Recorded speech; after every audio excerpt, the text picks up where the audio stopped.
Ny mety toetry ny andro any an-dranomasina ny alatsinainy fa 7 amby 20 volana May, 7 amby 24 amin'ny ora maraina hatramin'ny talata fa 9 amby 20 volana May, 7 amby 24 amin'ny ora maraina.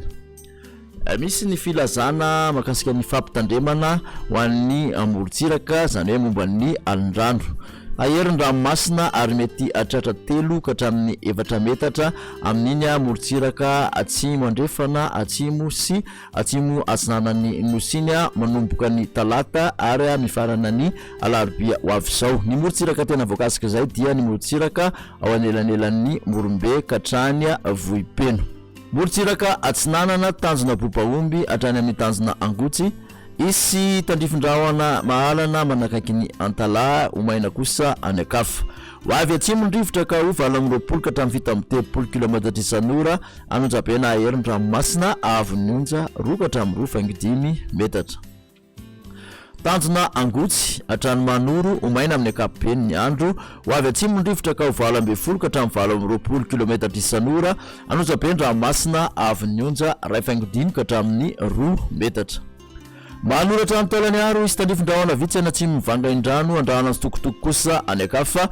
Ho avy atsimo ny rivotra ka ho 7 ka hatramin'ny 20 km isan'ora anondrapen'ranomasina avy onja antidina ny 2.5 metatra.